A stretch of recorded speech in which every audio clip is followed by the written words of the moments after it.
Hello दोस्तों, मेरा नाम श्रेयस है और आज हम इधर देखने वाले हैं कौन से कंपाउंड एरोमेटिक होते हैं, नॉन एरोमेटिक होते हैं और एंटी एरोमेटिक होते हैं। तो चलो देखते हैं। सबसे पहले हम एरोमेटिक कंपाउंड की प्रॉपर्टीज देखेंगे। उसकी मैंने एक ट्रिक बनाई है, CpCH। सी का मतलब साइक्लिक है, पी का मतलब प्लेनर है, सी का मतलब कंजुगेशन प्रेजेंट होना चाहिए और एच का मतलब हकेल्स रूल फॉलो करना चाहिए। तो सबसे पहले से देखते हैं, साइक्लिक का मतलब रिंग टाइप होना चाहिए, जैसे कि ये है तो रिंग टाइप होना चाहिए। प्लेनर हाइब्रिडाइजेशन का मतलब हाइब्रिडाइजेशन sp2 होना चाहिए। sp2 को प्लेनर कहते हैं, हमने केमिकल बॉन्डिंग में देखा है। और कॉन्जुगेशन चाहिए का मतलब double single double double single positive, conjugation resonance में आता है ना, वैसा कॉन्जुगेशन इसमें प्रेजेंट होना चाहिए। और हक्कल्स रूल फॉलो करता है का मतलब 4n+2 पाई इलेक्ट्रॉन होने चाहिए। यानी कि इसका मतलब ये है कि चार का जो टेबल होता है ना, 4 1 4 4 2 8, तो ये टेबल में से इलेक्ट्रॉन नहीं होने चाहिए, बाकी के इलेक्ट्रॉन होने चाहिए। जैसे कि 6 पाई इलेक्ट्रॉन, 0 पाई इलेक्ट्रॉन होंगे तो भी चलेंगे, लेकिन वो उसमें कॉन्जुगेशन नहीं होगा तो उसमें एरोमेटिक कंपाउंड नहीं होगा। अगर चार के पाड़े में के और टेबल में के पाई इलेक्ट्रॉन आए तो वह कंपाउंड एंटी एरोमेटिक कहलाएगा।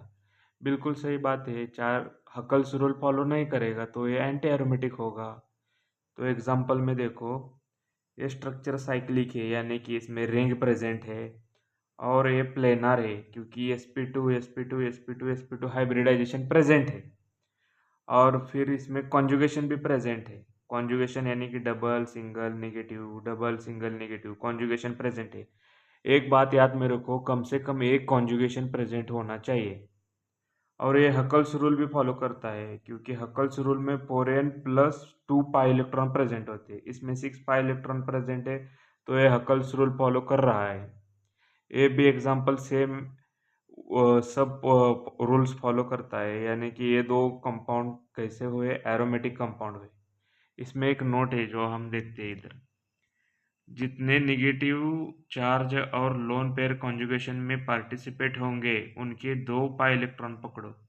अब इसमें लोन पेयर है ना, ये कॉन्जुगेशन में पार्टिसिपेट हो रहा है, तो इसमें से हमने कॉन्जुगेशन में जो लोन पेयर है ना, लोन पेयर के प्रेजेंट होने के वजह से हमने इसमें 2 पाई इलेक्ट्रॉन ऐड करे, यानी कि इस पाई और इस पाई के दो, 2 4 और 2 6, 6 पाई इलेक्ट्रॉन बने। इसमें भी वैसा है, निगेटिव चार्ज होने के वास्ते हमने इसमें 6 पाई इलेक्ट्रॉन ऐड किए क्योंकि निगेटिव निगेटिव और ये डबल बॉन्ड, यानी कि इसके 2 पाई इलेक्ट्रॉन, इसके 2 पाई इलेक्ट्रॉन, इसके 2 पाई इलेक्ट्रॉन। आपको समझ में आ गया होगा।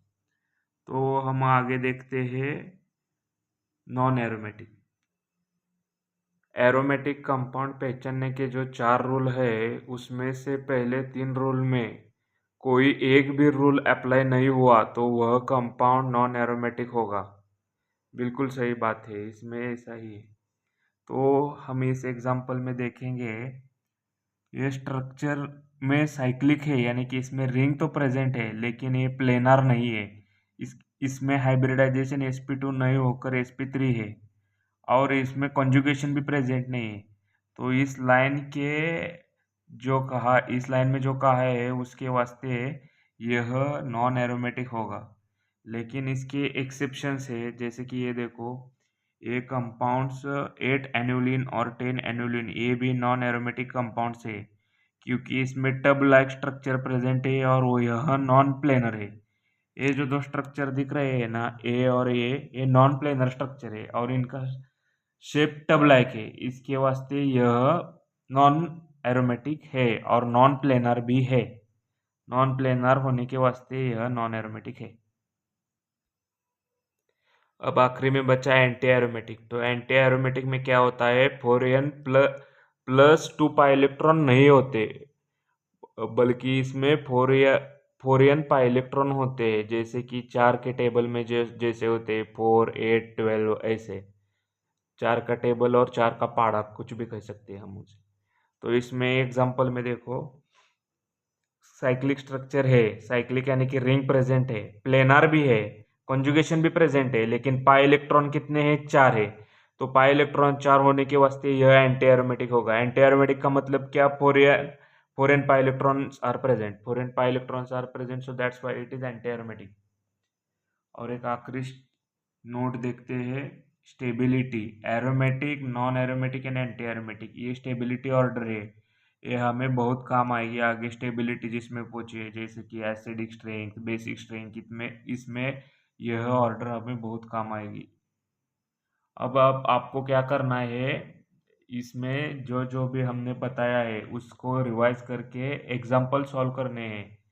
उससे आपको कॉन्फिडेंस आएगा और आपका नीट में क्वेश्चन एक भी गलत नहीं होगा।